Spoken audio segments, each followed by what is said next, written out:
Cramped, crowded, and seething with life. Leave a shout out to Brooklyn. New York is home to over 8 million human beings. Oh, I hate that. And infinitely more mice, rats, and cockroaches. I really don't see many rats except when I'm in the subway, scurrying about in the tunnels. Don't even talk about them. I don't want. I want to even rats. Even the void bothers me. It's the job of the exterminators of New York City to keep man separated from that which he fears most. My specialty is roaches and mice, and rats too, of course, but rodents and roaches. Banzai DeBog wears a blazer, slacks, and a tie as he crisscrosses around Manhattan on his motorcycle. You ready? Ready? He came to his calling late in life. Guys have made millions on it. And people will make millions more because there's always, roaches will always be out there, so will mice.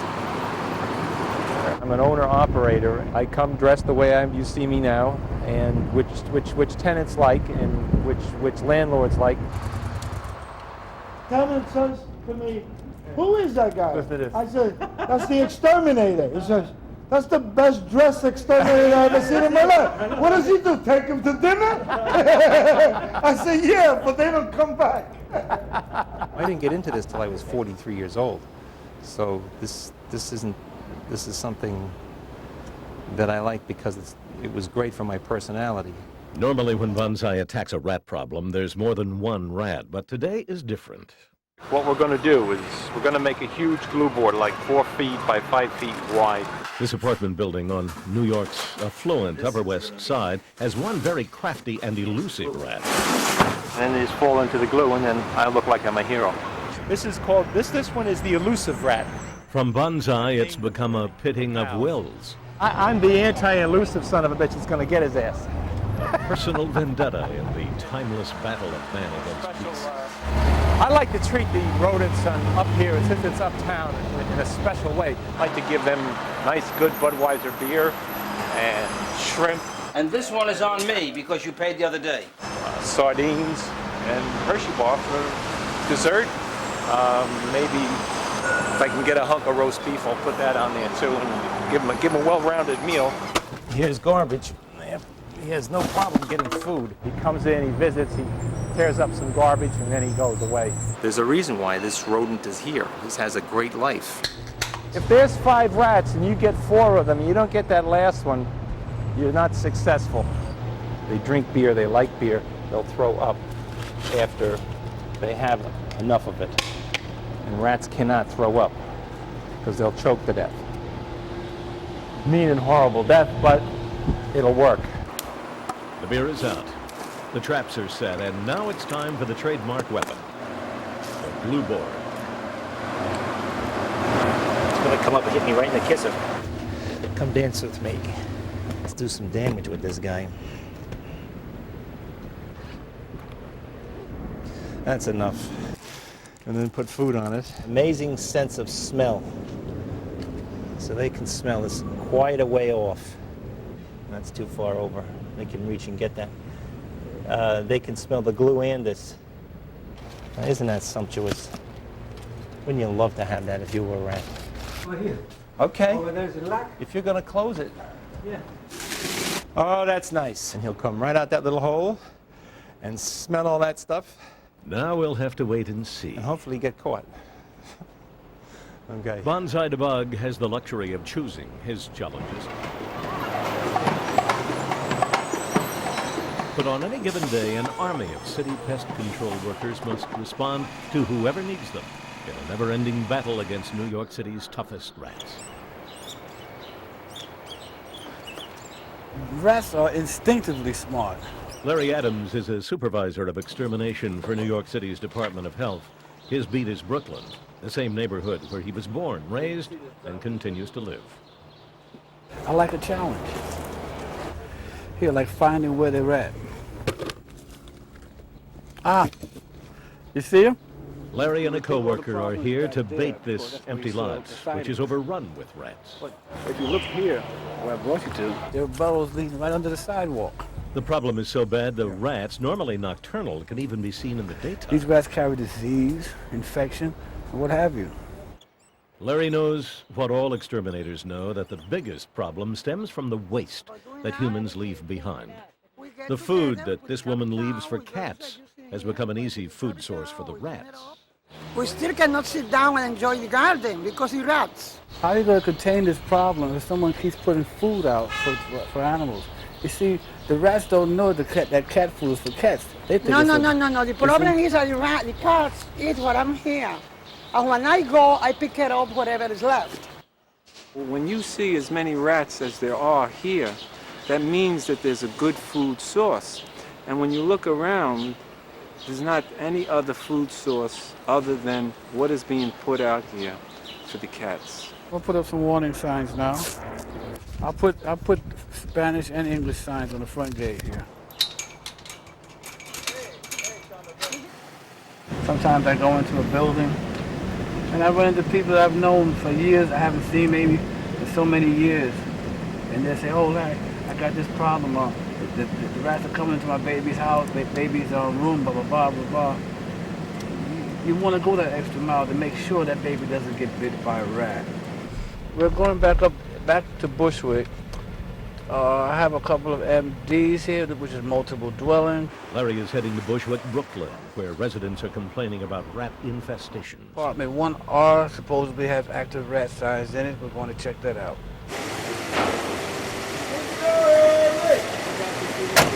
This is Tony Gomez. It's his ambition to open a restaurant in the building behind him. However, he can't hope to pass a health inspection with the place overrun with rats, so his finished restaurant sits empty. They like this, man. Cats run from them in this neighborhood. Word up. If they have any sense. At nighttime you come and you won't believe it.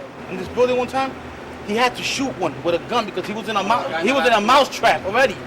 He was in a mouse trap, running with the mouse trap, and the guy freaked out. It was so big, he had to go get his gun and shoot it. Boom, boom. It looked like a murder scene. The guy didn't. He had to shoot it twice because he didn't want to die. As Larry looks inside, the residents are a little too eager to show him their own attempts at pest control. This is a highly toxic chemical. Don't tilt it. Nothing to trifle with. That's tracking powder. That's ZP tracking powder. Listen here. Wash that off your foot. It's blue. It's poison. No, don't wipe it off. Wash it off. Sweep that up without. Listen to me. Sweep that up without breathing it. Okay, so it's very toxic. The entire neighborhood is infested, so even though Tony and his family keep their place immaculately clean, they still live surrounded by rats. That's immaculate. He has a store there that he's totally renovated. He wants to open up a little restaurant there. He can't even open up because the rats in the neighborhood cutting through his walls. But they baited the building, and it's, eventually it's going to help to bring down the rat population. But at the same time, they're going to continue to come back unless other properties are treated also. There's nothing more Larry can do today. He'll return soon to enforce a summons sent by the Department of Health to the landlord. Meanwhile, the residents wait. Well, I want to know if there's rats there. They're starting to come into the next building. They don't do anything with that building. They don't fix it. They don't tear it down.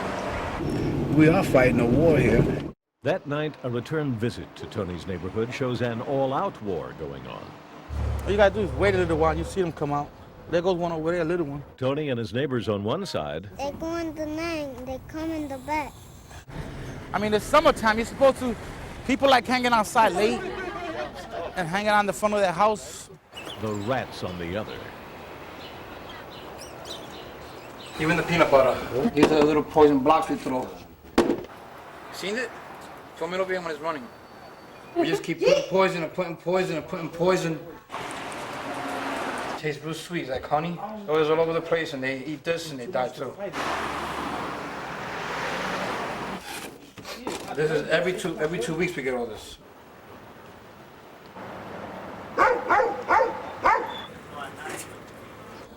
There goes one. Nice size. Look at another one over here. It's a good neighborhood. You got a lot of stores. Right up the block, you got a lot of shopping centers. A couple of summers back, like they used to chase them around, they just step on them. But after they were dead, you walk through the streets, all you see is dead mice smelling and everything, dead rats smelling. Anywhere that humans build residences and provide heat, the rats do extremely well.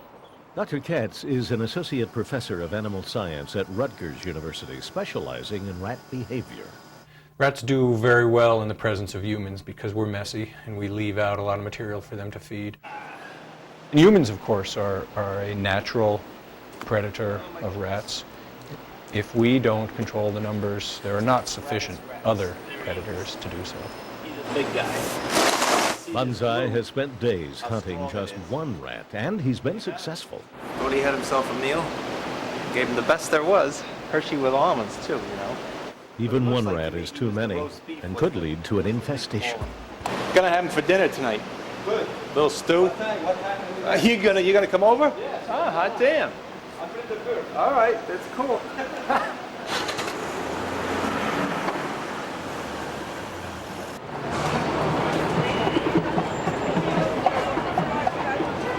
Wherever man goes, it seems that pests inevitably follow. Play this for the rats. And wherever pests go, exterminators will follow. The subways of New York City are no exception. Rats have become part of the underground landscape. The subways, too, have their own rat catchers. So my name is James Valetti. I work for the New York City Transit Authority, and I've been working for the Transit Authority 18 years now. It's 20 to 11. Actually, it's time to go out and get the rats. I'm the New York City Transit Authority exterminator. Joe Nielsen, he's one of my assistants. And this is Mr. Barry Mohammed. He will be flagging for us. He's the star of the show today.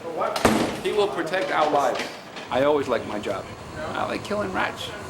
We're going to 14th to see how much bait's left over. Okay. Okay? 14th Street and 6th, baby. 'Cause I know you don't belong here in heaven.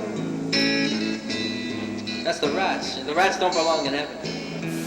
Working 5 nights a week, James and his men are responsible for treating all of the hundreds of miles of subway tracks that span we're New going to York see City. how much bait was taken. On a given night, they I make got a bait feeling it's anywhere gonna be from the all Bronx to down Coney We Island. could rebait the Tonight, whole area and they probably head go to the down heart of to Manhattan. I had a good weekend. A little rough, but a good weekend. Some of the city's busiest subway stations.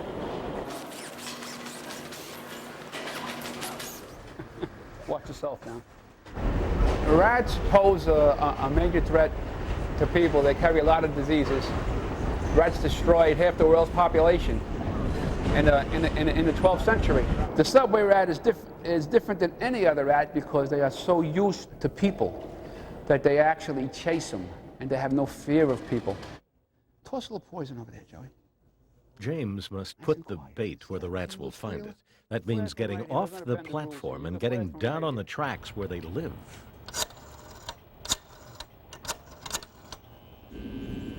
Yes, hello. My name is Emerson Valetti, T7B. I like to call on my lights, sir. Rat baiting, yeah. Okay, I'll call you back when I'm done. You got it, thank you. Very dangerous on that track. That rail, the third rail, has 600 volts, 3,000 amps.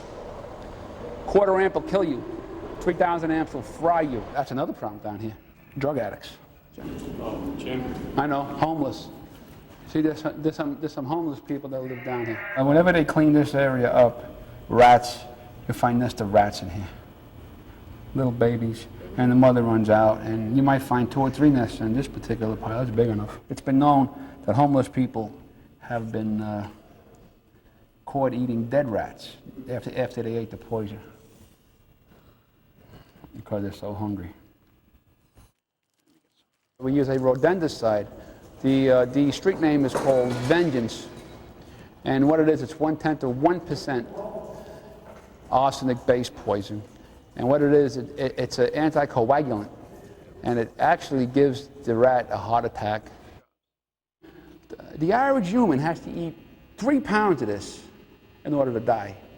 If left untreated, the subways would soon be overrun with rats. This station has been a particular thorn on my side because no matter how much you bait it, they still complain about rats.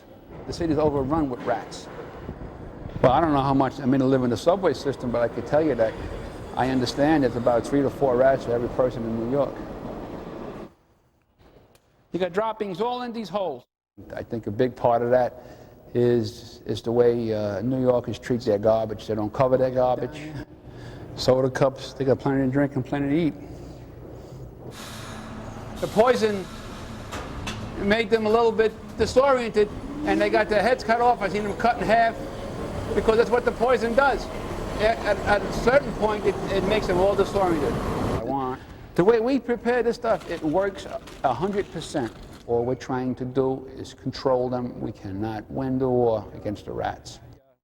They go upstairs through the vents and the sewers, and they come back down. So they're full, and they breed, and they eat, and the kids eat, and they have babies, and before you know it, it's all over. Good night's work, guys. Good night.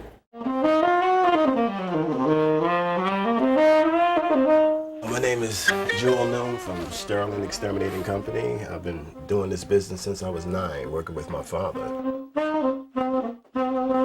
I took over the business about 8 years ago. It barely breaks even, but I love what I do. The Exterminator Blues. Alrighty. Oh, okay, let me take this off. You see, it says, "We take no prisoners." There we go. When I take my shades off, all the muscles pop out. Signs on here, you know, so I can use this for business or pleasure. Jewel Noon is Newark's Pied Piper. Today he's on his way to an apartment building overrun with cockroaches. I love trapping, and I guess maybe that's the macho in me. You know, men like to go and hunt. Today's job is a challenge for Jewel. The infestation is so severe it's spread over the entire house. Chemicals will have to be used everywhere, so everything must be covered to prevent poison residue. So where you see most of the roaches? Everywhere, huh? Everywhere. All right. Every room in the house. Okay. You have brown bandits, which are smaller, American roaches, and it goes on, you know. But usually in urban areas, you're seeing Orientals, Germans, American roaches. With roaches literally swarming all over the house, this is no time for a spray job. Usually, if you see roaches in the bedrooms, this is where your problem is. The house is going to be bombed. Because the roach problem has become out of control, Jewel is going to perform what exterminators call a knockdown. Mice get in the bed with you. I had a case of a woman who called, and she had told me the story when I got to her apartment that a mouse had climbed up on her chest. And when she woke up, she looked down, and the mouse was looking right at her. So she called me up, and you know, I was there, and she wanted me to stay the night. Which was interesting. I didn't stay the night, of course, but I did my job, and I left. Take that out, where we go. Make sure all the windows are down, and we're good to go. The aim of the knockdown is to kill as many bugs as possible, as quickly as possible, in order to bring the population down to a size that can then be controlled. I'm gonna get the micro-injector started and see what's really hiding behind these walls and in these cracks and crevices. It also shows the customer immediate results. For Jewel to do this job effectively, he must use some very strong chemicals. Working with such poisonous substances, it's imperative that he knows exactly what he is doing and protect both his own health and that of his customers. First, he'll flush the roaches out of the cracks and crevices where they live, using an irritant, which makes them feel as if they're suffocating.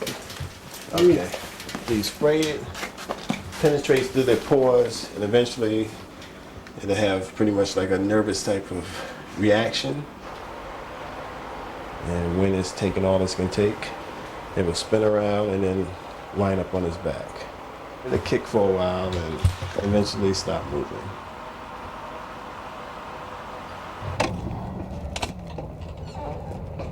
Okay, that was phase 2, now phase 3. Final step. What we just did was putting down residual, basically to see what we're dealing with. Use the micro-injector to get as many as we could out. So when we go in with the fog, everything will basically be out and we're just going for the kill. As Jewel prepares a deadly poison fog, he must wear a respirator and protective suit. Once the roaches are out, Jewel will then pull out the heavy artillery, a toxic fog which will touch everything in the house. It's called BP300. The active ingredients is pyrethrin. All the rooms will be fogged, but mainly focusing on the kitchens and the bathrooms where there's a water supply and a food supply.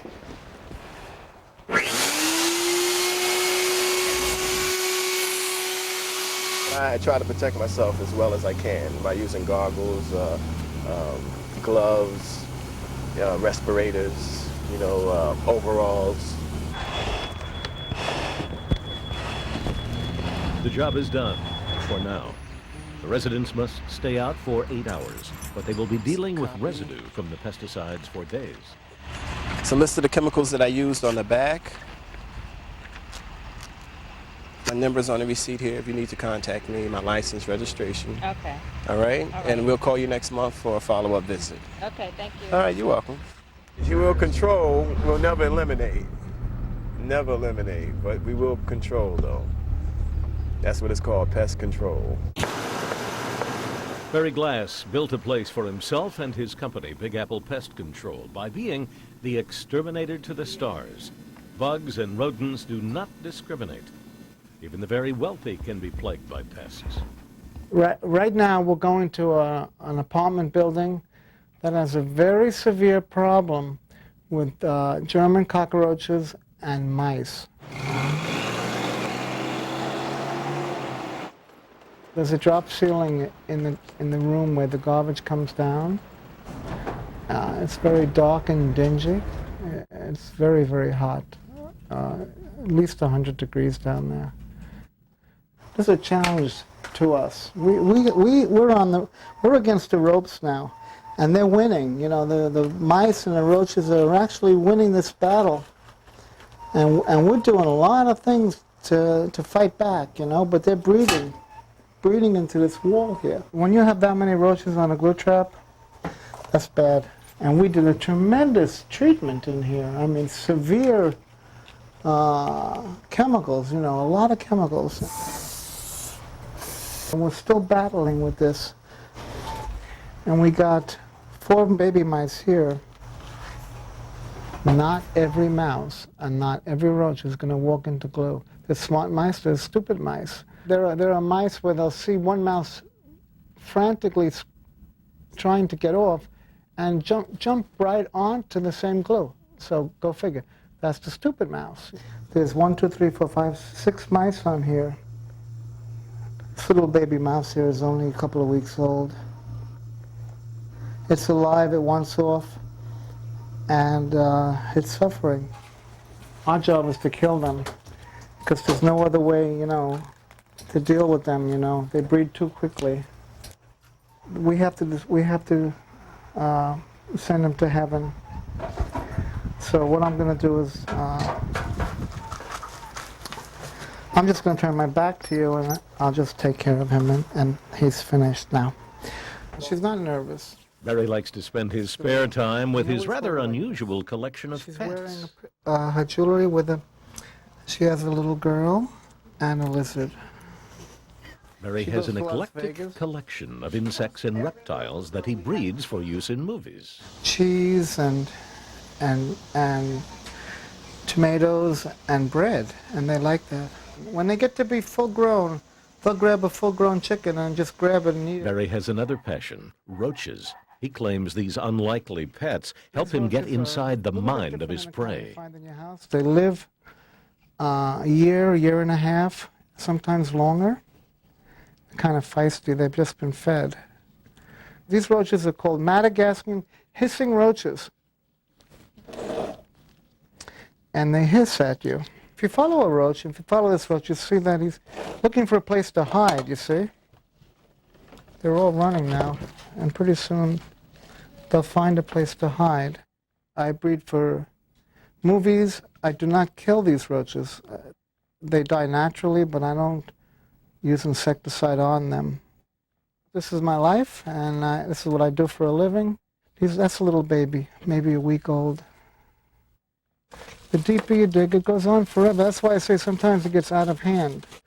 Wild country down there, you know. By watching roaches and breeding them, it makes me a much better exterminator than the average exterminator, because I know exactly how they think. I know what this guy's thinking right now. They're not going to outsmart me. However, because of the great numbers of them, they might continue to keep me busy killing them for years and years and years. This is the face of a roach. He's eating a nugget of dog food. Betty Faber is known around the country as the Bug Lady. She's an entomologist. Have you ever seen a roach face? Her base of operations is the child-filled world of the Liberty Science Center in New Jersey. What does it feel like? Here she brings the big dark secrets of bugs to life. He's going to go, oh yeah, a human being picked me up, and he's going to clean himself because he thinks I'm so dirty. They're so alien. Oh, they're so very alien. I mean, I don't have to go to Mars or any of those faraway places to find aliens. All I have to do is look at cockroaches, and they're aliens. Real aliens. If they could speak English, I couldn't understand them. I'm sure of it. These aren't fancy roaches. These are just office roaches. They're not, they usually don't get brought out for guests to see. They're just ones I have around a few little roaches you have around the house. I like to study living cockroaches. I like to watch what they do, and I think they're inherently interesting as animals. Now this is a roach that's cleaning itself. We could probably have many fewer of them now if we would just pay a little bit more attention to what we're doing and do some simple things like look where we spray and clean up. His mouth parts are here. They work from side to side and they're chewing the food. Some of the very best pest control operators are really quite smart when it comes to animal behavior and know exactly what to do when they're looking for pests. Many use minimal pesticides, and that's the way the trend is going in entomology. You probably hear a lot of talk about integrated pest management, which means that really that people are using common sense when it comes to killing insects, and I'm certainly all for that. Bushwick, Brooklyn. Larry Adams, the inspector for the city, is back to enforce a citation. Right now, waiting for the landlord to give me entry to this property. There's a large infestation of rats here. He's been notified that we'd be here between 8 and 12 today. Now, a lot of times they show, and sometimes they don't. That's part of the job. I just have to wait.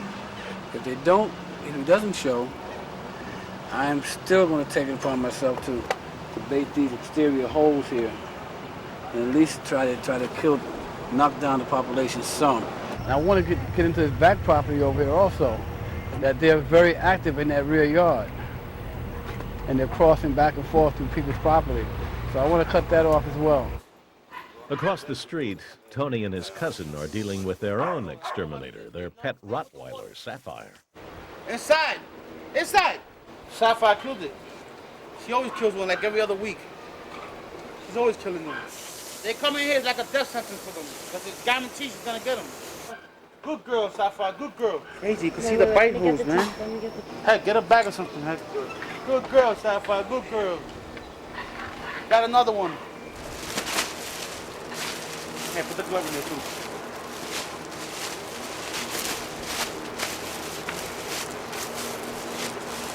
Stinks, right? Larry waits and waits and waits. Well, when I think about how some property owners are, how apathetic they are, it makes me a little angry. Look down the street, you see a little kid, little 3-year-old child. He's not supposed to be subjected to rats running across his feet. You know what I'm saying? It's not right. I only had to be patient once. Now, it's up to the legal department. They'll take care of that. And we'll just have to come in if he doesn't open the property up and give us access. We'll just come in and we'll break the locks or whatever's necessary to get into the property and remediate the problem. You should have showed up, man. Tony is still left with this problem. He's probably scared he's gonna get in trouble or something. I'm going to treat the burrows with this. I have all types of poisons here. Since there's a dog in the lot which could eat the poison bait, Larry decides not to throw it over the fence, but instead to put what's called tracking powder deep into the rat's burrows. Highly poisonous. The tracking powder sticks to the rat's fur and kills them when they ingest it while grooming themselves. Within a couple of days, you start seeing them laying around dead. They had to be picked up and thrown away. But what we can do is control the size of their populations, bring them down to a point where they'll present a danger to us and, public health. And that's what my job is. That's what I try to do.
Like we say right there, a family business serving families for over 20 years, 30 years now.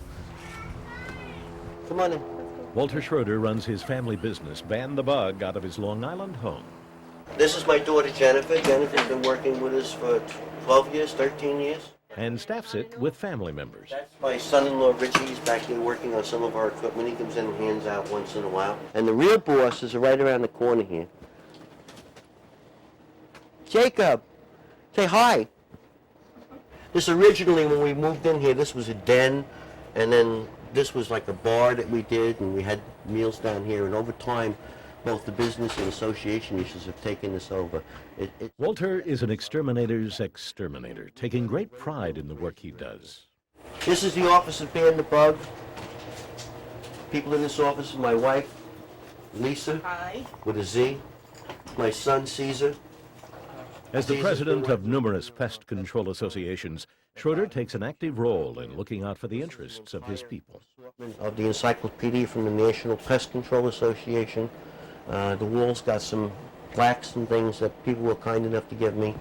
This is my pride and joy. That's what makes it worthwhile getting up. I love what I do. I love my job, and I love my fellow competitors, but this is what makes it all worthwhile. Come here, baby. Come, Papa. But I can't wait to take him with me. I mean, when I die, I swear I'm going to go to heaven. I'm going to watch my family, and I better run the business the same darn way that I ran it, too.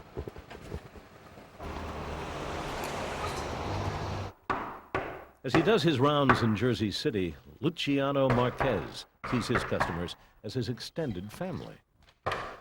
Bugman, hi, good morning. Haven't seen you in a while. Oh, it won't be any work without Exterminator.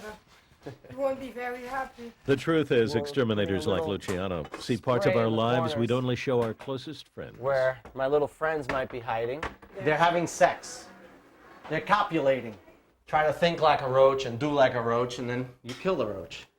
So just got to put products, bait stations. I don't like that. Thank you. My pleasure. They got a Burmese cat. I used to own a Burmese cat. He died. He fell out the window from my brother's house. But I love this cat. And if they're home, you get to meet him. Isn't he gorgeous? He loves me.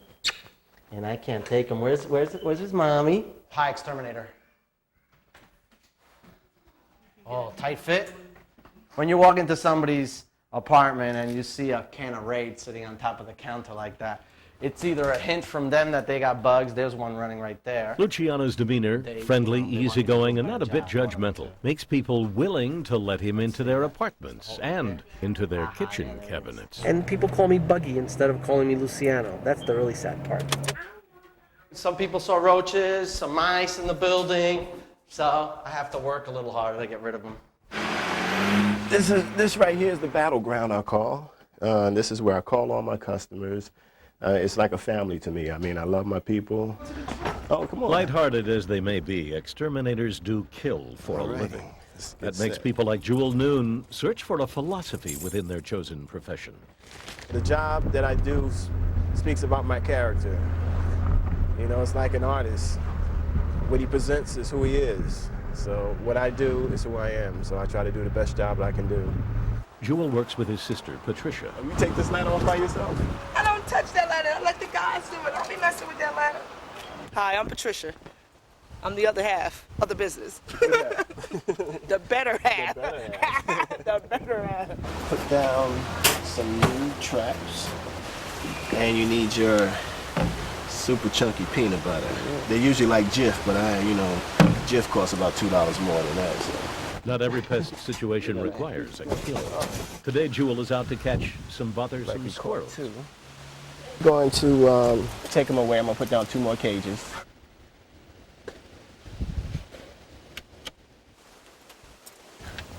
Pest control? My father had the business. Yeah. So that's how I got into it. It was handed down to me. And, I love it. All right, let's go to the park. I'm gonna reach in here. It's a safety door, and there we go. There you go. And since I got a little time, man, I'll go down to the river and do some playing.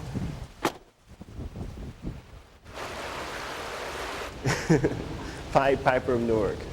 All right, let me take my baby out. Great acoustics, great acoustics. I heard Sonny Rollins used to do this by the bridge in New York, Brooklyn, they say.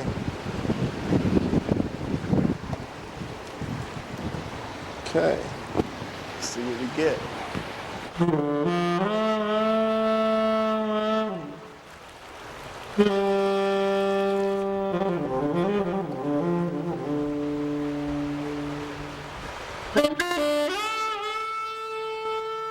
You know, there was one house that beat me, and that house constantly haunts me. I mean, I fogged a woman's house at least 5 times for free because it was eating me up.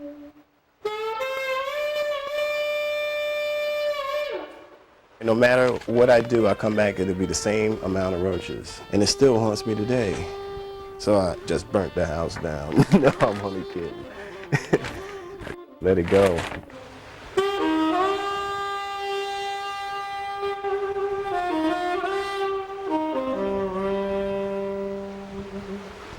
Just thinking about it, you're an exterminator, you kill things, and that's just the weirdest thing. It's about life, and I respect all life, but this is what I do.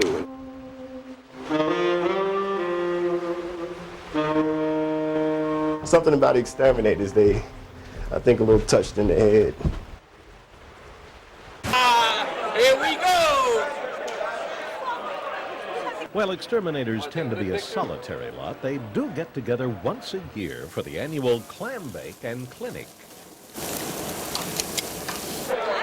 Here we go!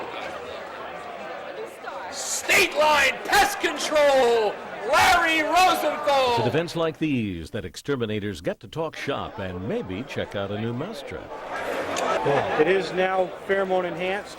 Look at that. Cool. Works extremely well. And the yellow color attracts the bugs? Yes. Oh, wow. New tool. This is for something getting into crawl spaces. Oh, for poking. Yeah. Oh, I like that. Get to the sill plate. Yeah. I want one. Hard to reach places. You want one? Yeah. And yes, it is true. They do race cockroaches. They're Madagascar hissing cockroaches. You're off. On your marks. Get set. Let him go. Let's go, Red. Red,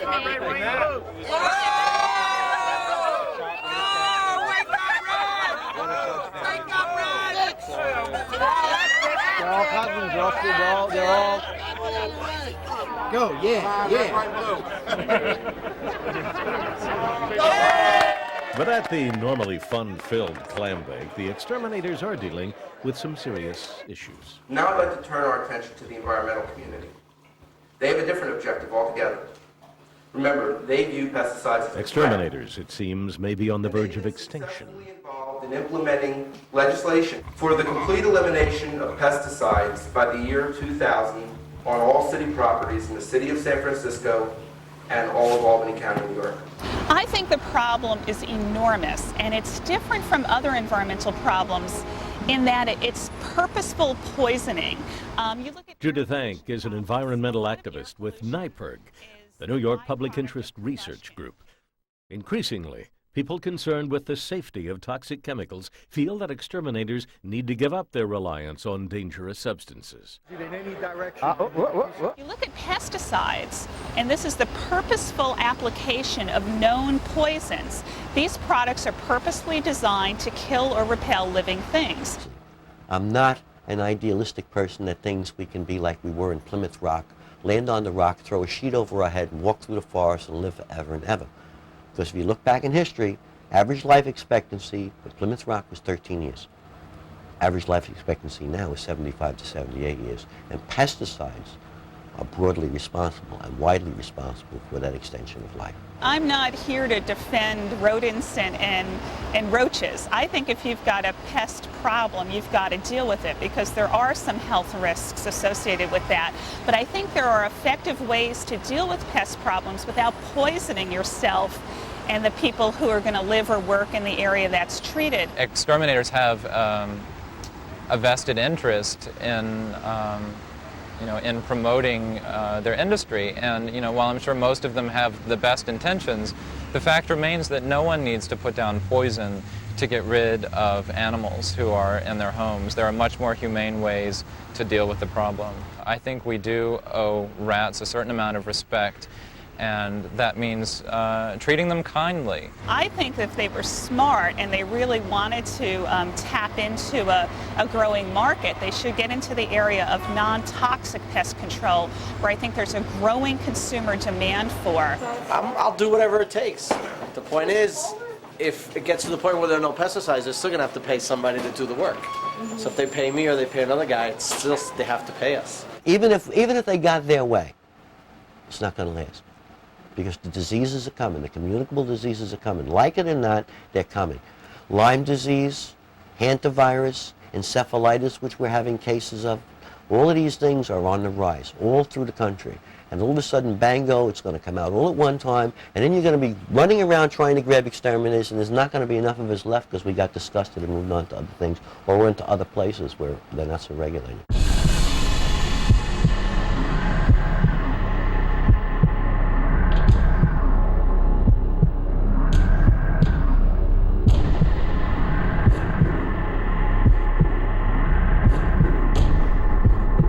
This is a species that evolved along with humans to do extremely well in very close proximity, living in our homes with us, whether we know it or not. I'm telling you, rats and roaches they survive a nuclear holocaust. We'd be all dead, they'd be in the ground, still surviving. You don't have thousands of people doing pest control in New York City if it wasn't needed. So imagine an army of whatever, 5,000 pest control operators, maybe more, every day, working, combating, fighting pests. And nobody is saying we're running out of mice, we're running out of roaches, we're running out of ants. For warriors in the battle against the pests that plague mankind, the war is never over.